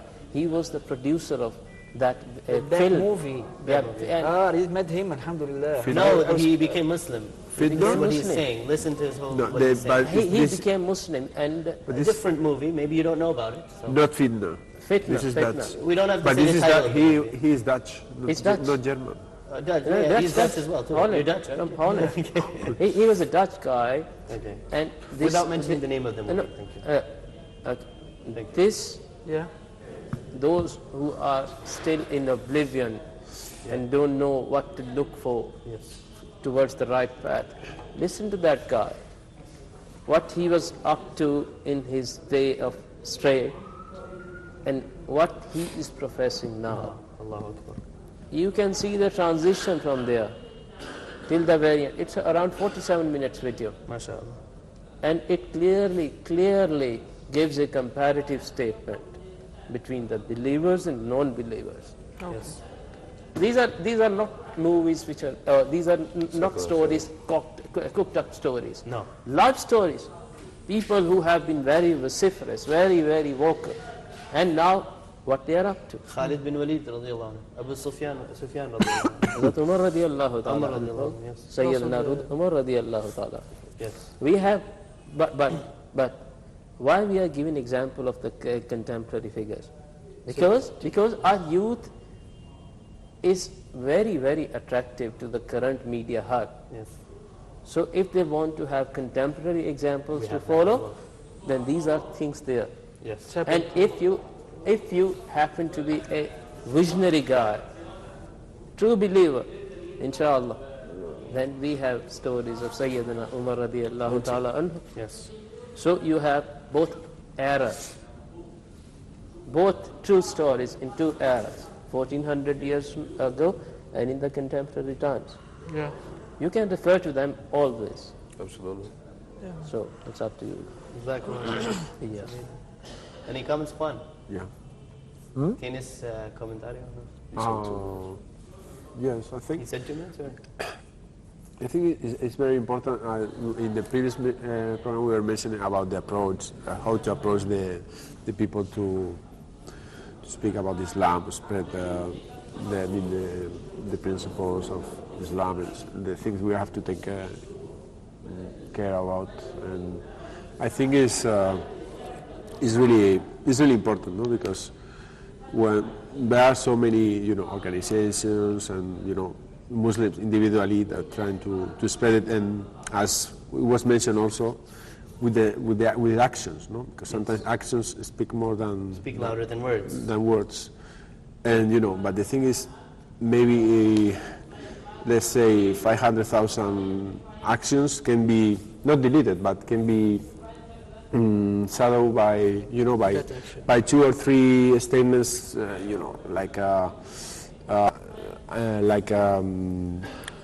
with wrong. I mean, speaking about giving a version of Islam it's not cannot be shared with or is specific. I mean, something coming from a view that cannot match with the message of tolerance or Yes, love. Love, brotherhood. Sometimes I think it's not on purpose, or but some statements are can be very, really, apart from the media strategies or some Western media strategies. This when because sometimes they say it's out of context. No, they took these things, but sometimes some statements. They took some, for example, the things from the Quran out of, they themselves are taken out of context. Maybe, on purpose or By mistake. by Exactly. mistake. So here's the key issue is that the media, yes, the media does distort what we say. But again, it comes back to taking responsibility. We give the mic sometimes to good people, and sometimes we give it to bad people. And these bad people have said bad things that do much worse than the media can ever do to Islam. And they say very terrible things sometimes. So for this, inshallah, we try our best to be careful, and we try to make sure to decide to give the mic to the people who do understand true Islam. As you say, sometimes they have it, and they have a powerful media, and they have followers. So Yeah, you know, at the end of the day, everything is in Allah's hands. True. And these negativities that are occurring, sometimes it may seem like you can't fight them. It is what it is. A lot of people are actually becoming Muslim because of these negativities. That's true. Because they want to find out more about what is Islam, what is this religion of that some people say is evil. That's true. And it actually helps to go to educate people whom Allah wants to guide. The whole world is not supposed to be Muslim. Every human is not supposed to be Muslim. That's true. That's true. You know, that's the reality. you cannot approach, for example, an atheist and just saying, okay, what can I do to convince you, or giving arguments, and at the same time, in other statements saying, you are. But that's, you're going to die. You are condemned, you're going to hell. Yeah, exactly. I'm going to kill you. These are the issues that inshallah, if, like you said, Allah subhanahu wa ta'ala has everything in their hands. Even if, let's say, throughout the ummah, a whole bunch of losers get the microphones, let's say. Right? And you're saying, that's good. I like your way. It's very good, and it keeps you healthy. Keeps you from becoming depressed when you look and you go on these websites and you hear the most weirdest things ever, right? Or you go and hear it live in their countries, in their towns. You go to there and you listen to what they say. However, at the same time, Allah subhanahu wa ta'ala has immense reward for those people who work hard and try to change that negativity and actively feel that pain of that Muhammad sallallahu alayhi wa sallam, Nabi al-Rahmah, as you mentioned. I love this phrase you call him, the Prophet of Mercy. When he goes, when you go out there and you remind them about who was Muhammad sallallahu alayhi wa sallam, who were the Sahaba. They're not these images that we have in our mind. We have to change those images and really go back to the books. And the big problem we have in this day and age is, like, for example, we heard some person went to jail, or someone is speaking out against the West. We automatically say that must be the biggest alim in the world. You could be speaking out against the West and know nothing about Islam. And that they say at the same time, you could be praising the West. At the same time, you could be praising the West, which might be like a mistake of yours. One of the mistakes that, you're in love with, let's just say, Germany. You say that Germany is so successful, I want the ummah to be like Germany. Let's just say it's a mistake. And at the same time, you're knowledgeable. So the problem is we've put the qiyas, or sorry, the standard, mi'yar. We put the standard on whoever speaks against the West, that must be our shaykh and alim. And whoever praises the West, that must be a kafir, murtad. So, we have to look at it carefully and see if someone's speaking out against the West, did he study the Quran? Is he speaking from the Quran and Sunnah? Is he criticizing Naqd al-Mahmud? Is he criticizing constructively and trying to encourage Muslims to be successful and bringing them back to the time of Abu Bakr radiallahu anhu? Or is he just being destructive and being one of those people making people run away from Islam? No, probably he thinks that he's right, and but... Yeah. The one that's praising the West, he doesn't know the history very well. Yeah, he doesn't know the history very well. May Allah guide him. Because may Allah guide him. May Allah make him learn the history. Because it's very, very clearly that, subhanallah, the West was in a very terrible shape. Shape. Jazakallah khair. And even the women, they don't know how to clean themselves from menstruation. How you said it? I'm sorry, I'm saying menstruation. Menstruation. Yes. Said another word. I'm sorry. Can we keep it PG-13 here? What? Keep it PG-13. Okay, sure. Jazakallah khair. No, but you're right. This is what we agree. I'm saying that the people who praise the West, or the people out of jahl, they do it. For them, we should use the same, we should use the same way we talk to them as we talk to people who don't know. But the negative things, it's not so very big issue. Allah Azza wa Jalla says, فإذا عزمت فتوكل على الله. If you want to make the step to do something right, decision, توكل على الله, trust in Allah Azza wa Jalla. And Allah subhanahu wa ta'ala in the Quran, very much ayahs. If you open the Quran much, you see subhanallah, and every page Allah speaks about the mutawakkilin. Yes. The people that are true believe in trusting in Allah Azza wa Jalla, because trust is a very big thing. It's not so easily, because how could you trust something the people will say that they're not believing. Could you trust something? You don't see it, but we see it with our hearts, basically, Reading also the in our Quran. eyes, and basically. Reading the Quran is You saying. understand? Yes. That's why trust is very important. And when we trust in Allah Azza wa Jal, we don't have time to look to the negative problems. Yes. You know what I mean? Yeah, I give you example. Someone his trust in Allah Azza wa Jal is weak.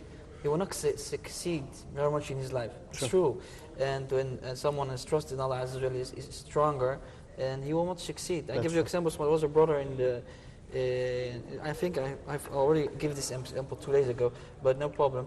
There was a brother in Australia. He was, doing da'wah with people. Oh, the book. On the street. Through the book on the The ground. book, when they throw the book. Yes. Maybe people don't know the example. Yeah, repeat it, please. Try to Exactly. repeat it. They were going through the streets, some brothers, and they tried to connect with the people in a kind, beautiful way, and speaking with them, and they were giving presents and books, things like that. There was one guy, he was wearing black, and he had a long beard, and the people thought he was a priest, Christian priest. Christian priest. And then when some of those guys he came close to this brother, and he take one of the books, he saw Islam, and he threw it on the ground, and basically it's not you can say خلاص, we go stop now. Yes. Let's go to home. That's you true. know. It was a But- kafir who threw it on the ground, not a it Muslim, was right? not, was not Muslim. It was a But I kafir. mean, something bad happens. Yes. Basically, in our eyes, Yeah. we could say, stop now, let's go to home. It has no effect. But if there's trust in Allah, we go on to the That's next true. minute. That's true. And then you see, subhanAllah, changes the hearts in the same minute of some people. They're interested. What's happened, man? This guy is upset because he doesn't like Islam. Why? What are you doing wrong? You're giving things, thank you. And they take some books, and even the books are finished in 2 minutes. Allah. That's very is a important sign. that we do our best, that our faith is growing with knowledge. We're seeking knowledge, right knowledge, and it's not very issue that we are we going on television or not on television or popular or in the mosque, but for our own self, so that we could free our necks from hellfire, because it's a big sign of Allah subhanahu wa ta'ala loves someone, then he automatically understand his faith, because the only thing Allah gift to the people that Allah loves is the faith. But if someone, Allah Azza wa Jal, is giving money, or how you said it, things of the dunya, of this world, doesn't mean that Allah loves him. That's why also in the hadith, if Allah gives someone, the dunya, the thing of the world, money, power, it could give it to anyone. But Exactly. the faith, He will not give it only to the one He loves. Because when you have this map, you could say it leads to the happiness in this world and in the paradise in the next world. If you have the map, you will succeed. You don't in need your anything travel, else. in You your don't need anything traveling. else. But what is very important in this time, when you have the map in your hand and you go left, right, haram, halal, do this, do that, Yeah. that you have trust. Yes, trust. That's your trust. Because if you don't trust, it's a big issue, and Exactly. you could not continue your journey. And in the Quran, you said about the Allah subhanahu wa ta'ala, again, we should make sure that if someone is rich, if someone has money, if someone has power, that doesn't necessarily mean that Allah subhanahu wa ta'ala is saying that he's on the right path. نُمَتِّعُهُمْ قَلِيلًا. Allah subhanahu wa ta'ala says, I will let them have mut'a, to enjoyment. نُمَتِّعُهُمْ. In fact, I will give them the money, I will give them all of these things. قَلِيلًا, for a short time in this dunya. ثُمَّ, then what happens after that? Then they get punished. Then Allah will decide whether they were right or wrong, and He will punish them accordingly. Similarly, Allah subhanahu wa ta'ala says in the Quran, the Quraysh say, وَقَالُوا نَحْنُ أَكْثَرُ أَمْوَالًا وَأَوْلَادًا وَمَا نَحْنُ بِمَبْعُوثِينَ قُلْ إِنَّ اللَّهَ يَبْسُطُ الرِّزْقَ لِمَنْ يَشَاءُ وَيَقْدِرُ. Allah subhanahu wa ta'ala says this in the end of Surah As-Saba. He says that the Quraysh, the people, when they looked at Muhammad sallallahu alaihi wasallam, they said, you don't have kids, you don't have the money that we have, you don't have the kids that we have. نَحْنُ أَكْثَرُ أَمْوَالًا وَأَوْلَادًا. We have more kids and we have more money. So they used having money as it's a fake dalil, it's not real evidence, but they used it as a false evidence to say, look, we have money, we have kids, that's why Allah subhanahu wa ta'ala is on our side. God is on our side. But this is a lie. Allah subhanahu wa ta'ala says about them, وَأُمْلِي لَهُمْ إِنَّ كَيْدِي مَتِينٌ. I give them respite. I let them become billionaires. I let them become rich. That doesn't mean all rich people are bad, and it doesn't mean all bad people are rich. And this is what's so beautiful about Islam, is that we're nuanced. We look at something, we don't become crazy. We don't say, oh, all rich people are crazy, let's go to the streets and do like a communist revolution, right? And at the same time, we don't say that all bad people are rich. There are some bad people who are poor. Rasulullah sallallahu alaihi wasallam, among the people he mentioned that Allah subhanahu wa ta'ala dislikes the most, and our Shaykh is here with us so he can tell us, one of them is Shaykhun Zani, an old man who is still involved in indecent acts, very inappropriate acts with people. Even though he's an old man, usually with a young man, it's a sin, but it's there is a reason why he's doing it. With an old man, he's old, he's already done, and he's still involved in sin. This is one example. Another one, which you please remind me, is a poor man or a person who's weak being arrogant, right? So this is the example that it's not necessary that if someone's poor, that means that they're going to enter Jannah. Or if someone's rich, they're going to enter Jahannam. This is why Islam, وَكَذَلِكَ جَعَلْنَاكُمْ أُمَّةً وَسَطًا. If you look at all the negativity in communism and all the negativity in capitalism, Islam is bari, Islam is free from the negativity in communism and the hatred against rich people for no reason. Islam is bari from the negativity in capitalism, in which not helping the poor. Islam is bari from both extremes, and Islam has the positivity. Bari. Bari is, Islam is, thank you, Jazakallah khair. Islam is free, Islam is completely free from the evil that are in this idea of capitalism and the evils that are in the ideas of communism. And in fact, if you look at capitalism, it says basically one key thing, it's supposed to, ideally, is that if you work hard, you get successful. This is the whole quote-unquote American dream. If you work hard, you get successful. Look at who actually did this in their real life. Yes. Abdurrahman bin Auf, radiyallahu anhu. Dullani ala suq. He said, there was a man, right, Ansari, who said, we have been We are most grateful to Almighty without Allah. any idea. So all the viewers, please forgive us if we make some mistakes. And those we have the idea, they are not here. Yeah, those have the idea, Celebrating really the do Allah's not have Ramadan. here. No worries, inshallah. If We just need to make find it inshallah, out. Opportunity to So be part we of, have all eat this one with smiling face. Other this year. So encourage us. We make We are next so time very grateful good. to Huh? Allah. Inshallah. And as we Brother, celebrate can you Eid join us, al-Adha, please? it's a No? great opportunity also to celebrate This is a it big opportunity. nowhere than You're this, going to be a big the chef. most holiest I think they're city in the talking. world. That is Makkah. And we celebrated this year Eid al-Adha as part Even I of think the they Hajj, put the call of two I think responded complete to the call of Abraham by Allah's mercy.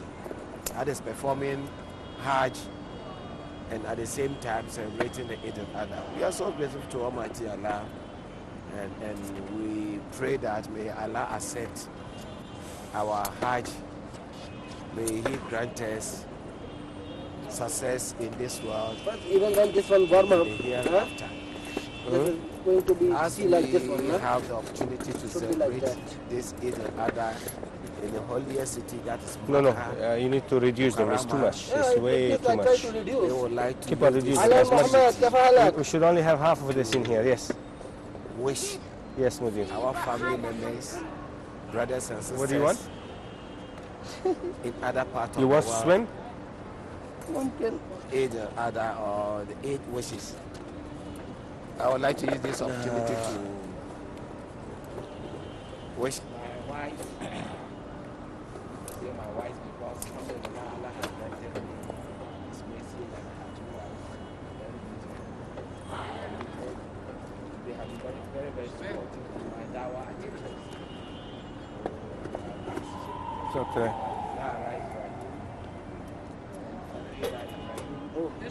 It's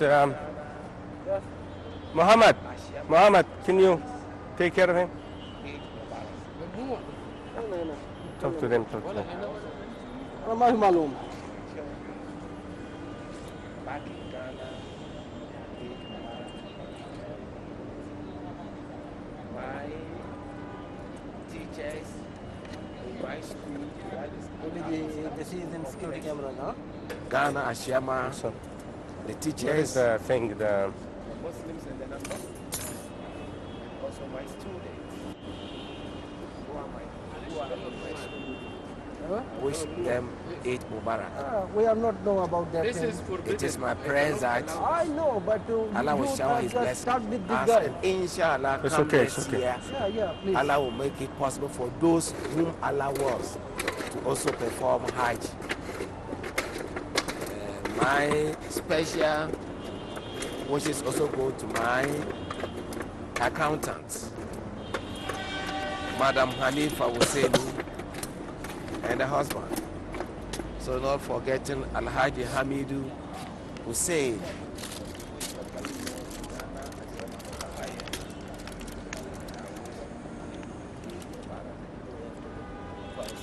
I wish all the Muslims in Ghana Eid Mubarak. And then also all the Muslims Actually, do you have the thing? Lighter is here. great things done on us. We are alive to witness other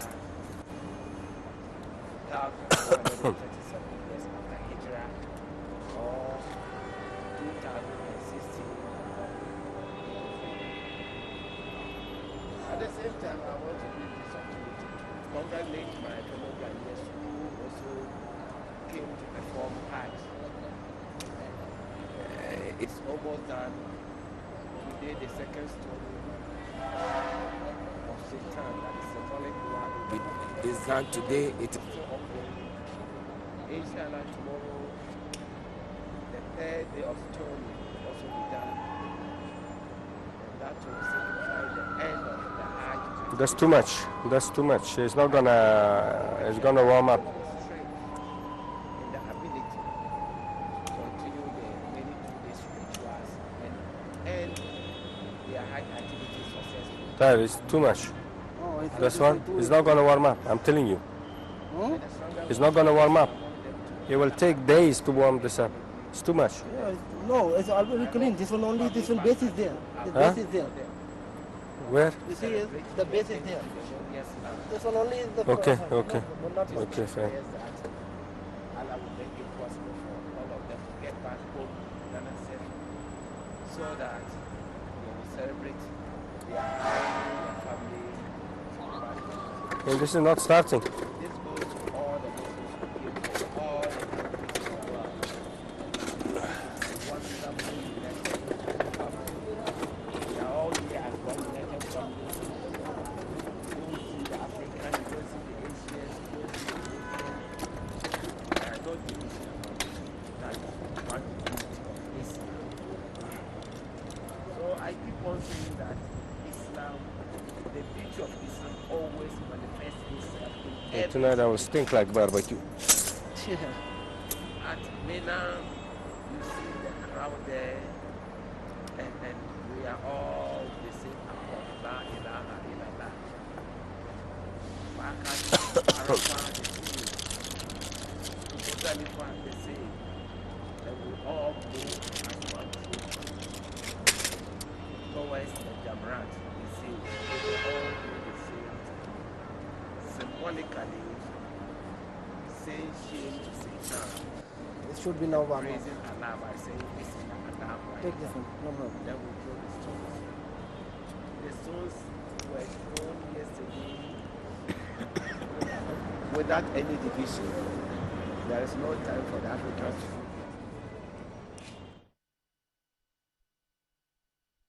Is wealth in the way of Allah to comfort others. So the importance of wealth is there. If you do get wealth, then don't throw it away only because of the things which we are discussing. You can make it wonders with these things for you and your family and for the world, for the people around you, because there is a very, very clear ordering of Allah in Quran. Yunfaqoon, yunfaqoon, yunfaqoon. This has been mentioned at many places in the Quran. Yunfaqoon. Spend, they spend. Spend.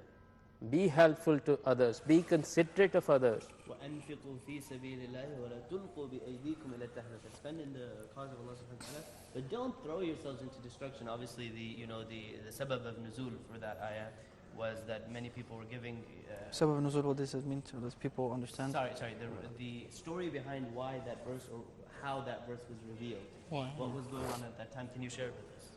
وَلَا تُلْقُوا بِأَيْدِيكُمْ إِلَى التَّهْلُكَةِ. I don't remember it. Oh, okay, so inshallah. So the story behind that is that people were spending way too. It's not on? Are you sure? Are you sure? No, it's on. Battery might be dead. The battery might be dead. Okay, so you guys can take it over. Inshallah. طيب. It's no problem if we take another point, another issue. It's open? Yeah, it's open. How are you, brother? Alhamdulillah. I am afraid I hope not that the watchers of Hori TV now asleep now. That wasn't the intention, but subhanallah, much of the programs we don't have time to repair, to how you say it, to what is it called? To repair ourselves to speak about the issue. Prepare. Yeah. That's the right word. That makes it sometimes a little bit hard to speak about something. But what do you think about we could speak about something that is very attractive and important. Yani we have now in front of the Quran, and subhanallah, this book is so beloved and in the same time so hated. This book, why has it been so loved, and why has it so been hated in the same time? If you go back to Prophet ﷺ, he came with his book. And this book makes so many changes in their lives. Look, the Sahaba, they were first drinking alcohol. It was normal for Arabic people. They were not there. For example, the akhlaq, the way of behaving, maybe not so in some kind of issues, but they have also good issues, the Arabic people for Islam. But I mean that why they stopped doing the things they were doing that's wrong. And the biggest thing that where they are praying for more than one God. They're now worshipping more than one God, and they compare to Allah Azza wa Jal partners. And that's the biggest sin, that you compare to Allah Azza wa Jal partners, and He is the one created you, and He's the one gives you. How could you do something like that? They changed in moments, only when they listened to this book. And that's why the Quran has a so big effect on the people, but the people that understand the Quran. SubhanAllah, I like to give some examples because it's very beautiful. I think we all could benefit from it, and also our watchers. SubhanAllah, when the Prophet ﷺ, I started at the big and then I go down. If someone has also something in his head pointing to the same issues, he could without and to ask, go inside and give us something. The Prophet ﷺ, when the Quran was being revealed to him, he was listening to it, he cried much. And one time Bilal wanted to go to Prophet ﷺ to ask him, could I make adhan of Rasulullah ﷺ? And he went in, he shocked what he saw. He saw Prophet ﷺ sitting up praying, and these tears go inside his beard. He had a long beard. Prophet ﷺ, Sheikh? Okay, Prophet ﷺ had a long beard. As the hadith revealed, a long beard, and also, how you said, long and what? Help me, brother. Thick. Long and thick, but you have long and you have White. Long and white, because the Sahaba were praying after Prophet ﷺ. Behind him, they could see that Prophet ﷺ is reading because his beard was shaking. Tears went inside the beard of the Prophet ﷺ and then inside some of his clothes and left at the ground a little bit water. Crying much, sallallahu alaihi wasallam. The Prophet ﷺ is the cleanest man, astaghfirullah. The cleanest man was walking on the earth, sallallahu alaihi wasallam. There's no better human being that was walking on this earth, sallallahu alaihi wasallam. In every kind of aspect, sallallahu alaihi wasallam. And even so, it has so much effect from him. The Quran, so much effect on his heart. When we go to the companions of the Sahaba, same thing, same issue. Umar one time, he when he was Khalifa, when he was Khalifa of the Muslimin, then he would go to the houses to see if there's something wrong, if there's something missing, and the Salaf were like that. The companions and the people came after them when the Quran is being reading, they stop everything. Subhanallah. Not like us. Allah Mustaan. We make it like a background music. Absolutely. May Allah forgive us. Background to make the mood, to make it the good. We want to try to make the sitting nice meeting, the background music. It's like that. Now that when they are they were, for example, walking or working, someone uses Quran, stop everything, listen to it. For Umar was doing things in the night, and then someone was reading Quran. And the houses in the long time ago, in the time of the Prophet ﷺ, and they were not strong houses that you could not hear what's inside. No, it's definitely, it's not like that. And he was reading Quran. And what is this man reading? Inna adaba rabbika lawaqi' ma lahu min dafi'. The punishment of your Lord, it will come. It's what will happen. It's haqq. Ma lahu min dafi'. No one can stop it. No one can push it away. No one can push it away. If it's something very afraid, and that basically for everyone, he knows he has sins. It's very terrifying, because we all will die. We all go stand in front of Allah. And we all will have hisab. So Subhanallah, when Umar heard this ayah, he could not stand on his legs. Sit down, and then they said to him, to the companions of Umar, Hayya bina, let us go. We have things to do. And then he said, then he repeated, Subhanallah, radiallahu anhu, ما أنا بفاعل ذلك الليلة إذا سمعت ما سمعت. I will not go with you. I will not do anything, because I heard something so big. And subhanallah, after this, he was ill 1 month. It had effect on his body. Shuf, the effect of the Quran, it has effect on people. Subhanallah, there is no book in the world, brothers and sisters. It changed someone from a dead person to a live person. From a heart is black, so black and so so mislead to the light.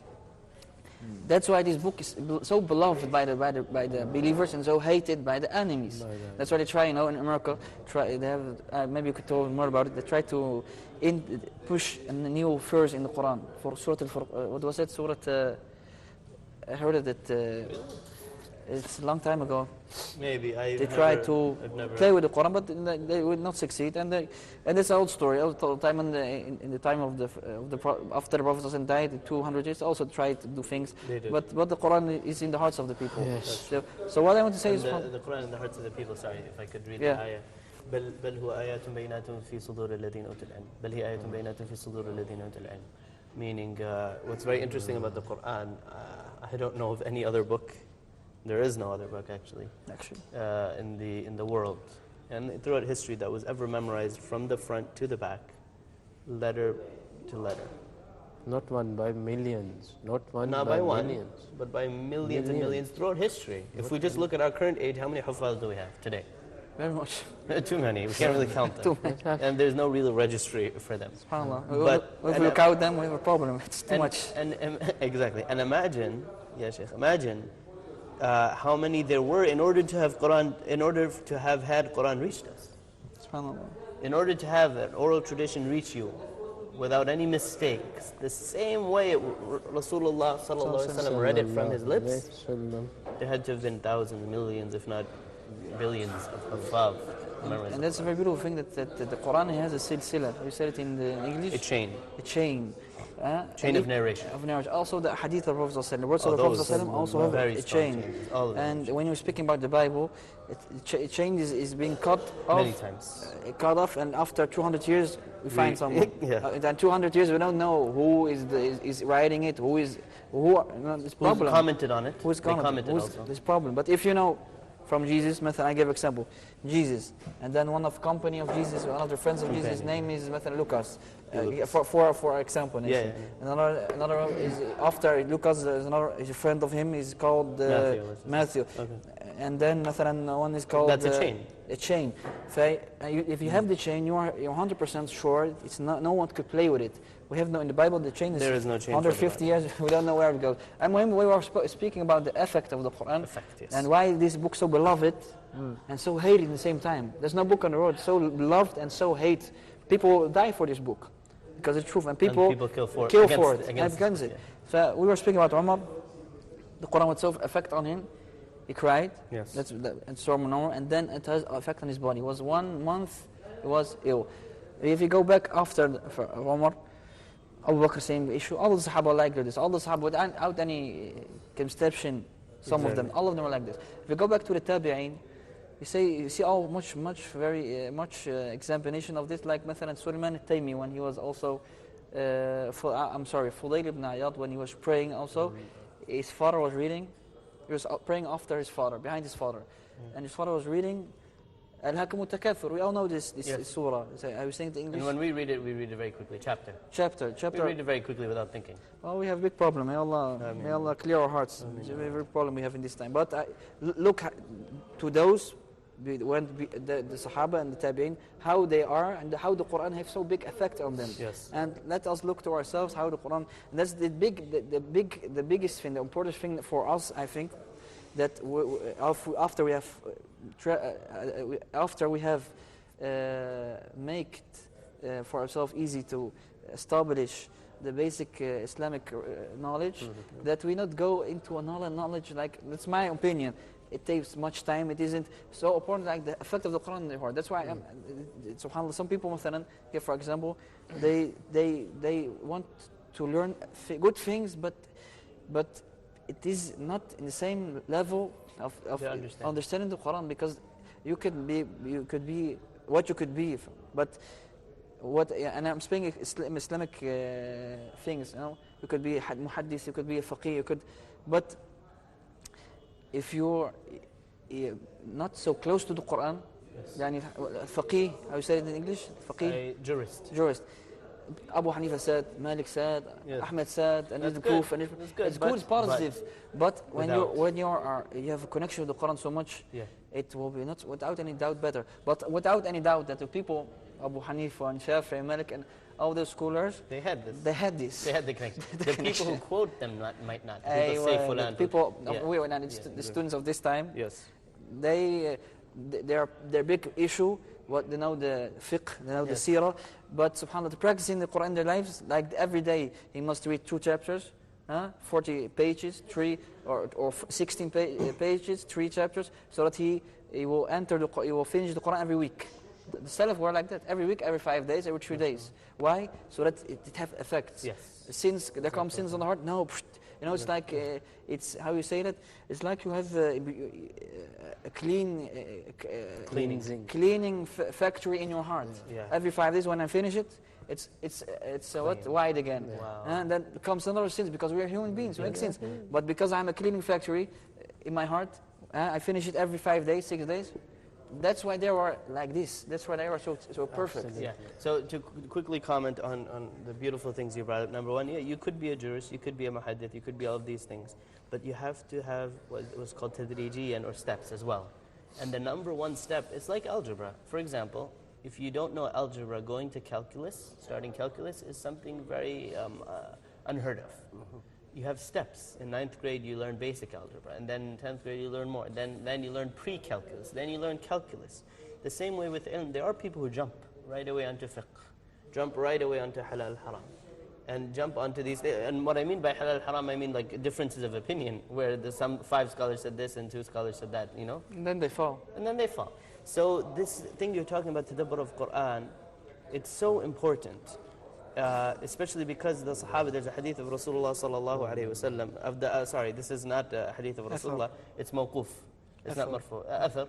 They said, كانوا لا يتجاوزون 10 آيات. They didn't go past 10 ayats, حتى, and even he's saying about himself, actually, the Sahaba was saying about himself, he said, we used to, he was speaking in plural, all the Sahaba, we used to not go past 10 ayat until the Sahaba, it was Tabi'een, until the Sahaba taught us.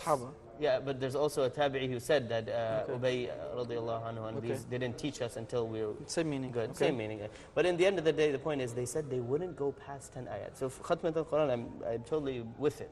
However, at the same time, I think what a student of knowledge should do is, apart from finishing the Quran every few, weeks or months, depending on their level, they should also set aside time in the night or time in their own private life to just read maybe 5, 6, 10, maybe 10 ayat, and just keep reading them until they cry. Keep reading them until they have that tadabbur. This Quran had such a deep effect even on its biggest haters. that's right. Rasulullah sallallahu alaihi wasallam read the Surah Fussilat. Sorry? Enlightened. In Najm. They liked it. I want to talk about Fussilat, then you can talk about Najm. Okay. فَإِنْ أَعْرَضُوا فَقُلْ أَنذَرْتُكُمْ صَاعِقَةً مِثْلَ صَاعِقَةِ عَادٍ وَثَمُودٍ.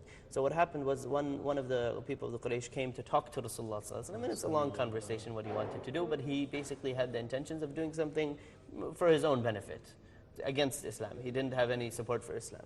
Rasulullah, what? Munafiq. No, it was a kafir. But anyway, so he didn't want any benefit for Islam. In fact, he came to talk to Rasulullah sallallahu alaihi wasallam to talk about logistics and talk about how they're going to go about and offering Rasulullah sallallahu alaihi wasallam offer so he could stop this.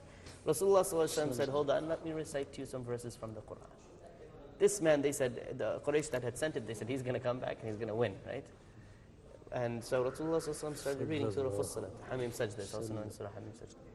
He started reading, and then he got to the point, فَإِنْ أَعْرَضُوا فَقُلْ أَنذَرْتُكُمْ صَاعِقَةً مِثْلَ صَاعِقَةِ عَادٍ وَثَمُودٍ. And this verse was so scary and powerful, even to him. He said that Allah subhanahu wa ta'ala said, فَإِنْ أَعْرَضُوا, if they turn away, if these people who know the Arabic language, who have seen the miracle, who have seen Rasulullah sallallahu alaihi wasallam, and they have called him as-Sadiq al-Amin.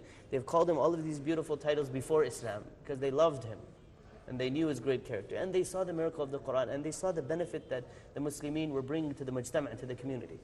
If after all of this, فَإِنْ أَعْرَضُوا فَقُلْ, then tell them, أَنذَرْتُكُمْ, I have warned you. I have warned you about أَنذَرْتُكُمْ صَاعِقَةً مِثْلَ صَاعِقَةِ عَادٍ وَثَمُودٍ.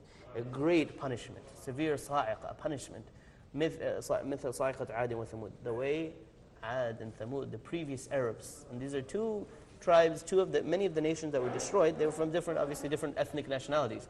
Specifically, Ad and Thamud were Arabs. They were from Bani Sam. They were from the descendants of Sam ibn Nuh. So they were Semitic tribes. Rasulullah sallallahu alaihi wasallam, when he said this, it touched that person's heart because he was filled with fear. Ad and Thamud were of the same ethnicity, their language was similar to the Arabs. Then what he said? He said, stop. Can you tell us what he said? He said, stop. That's what I remember. Stop. Yeah, stop. Because he was shocked, he got afraid. He was like, at that point, he was like, no. And no one would have said, stop, don't, stop reading. Okay, we've understood, kafa. And he put his hand on Rasulullah, he said, enough. No one else would have done this. No one would do this if they said, oh, he's just a poet, he's just a magician. Deep in their hearts, they knew he's not a poet, he's not a magician. It's from God. Because They were afraid. That's why he said powerful. stop, because he didn't want God to punish them. Also, when the Prophet ﷺ, Allah revealed to him Surah Najm, Yes. the star, I think. Star? Yeah, Surah Najm is star. Star. In the last of Surah Najm, there's a sajda. Yes. What is the ayah? وَتَضْحَكُونَ وَلَا تَبْكُونَ وَأَنْتُمْ سَامِدُونَ فَاسْجُدُوا لِلَّهِ وَاعْبُدُوا. Yeah. It's a very beautiful surah. Yes. And when Prophet read it on them, and it was in the time that the people they were so much punished by Quraysh, Yes. that Allah subhanahu wa ta'ala makes for them an opening and they go to Habasha. Abyssinia. And they spent some time there. It was so hard. In They were Africa. killing them, they were punishing them. Radiallahu anhum wardahum. May Allah be pleased with them. Ameen. And then what happened? The Prophet ﷺ, Allah revealed to him this beautiful surah, and he was reading it on the mall, and they were listening. And subhanAllah, and in the end of the surah, Allah says, تضحكون ولا تبكون.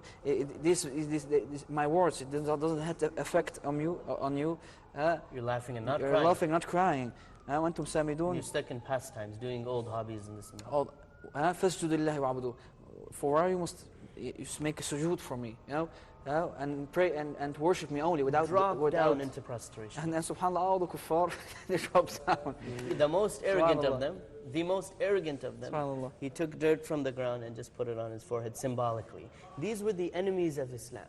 So what lesson can we learn? One lesson we can learn is if we propagate the message of the Quran, make it more available in English, do translations in Dutch, in the language of the Dutch or Swedish, or these, translate it and make it available, then even the biggest Islamophobes, if we do our job correctly, and we have, like you said, sincerity, if we have the ikhlas and we have the taqwa, then even the greatest of the Islamophobes will at least take the dirt and put it on their face to show partial submission. Respect, yeah, man. And Respect subhanAllah, and that's the power of the Quran. Because it's why? Because it's from our Lord. All of the Lord from us, even the kuffar, it is their Lord.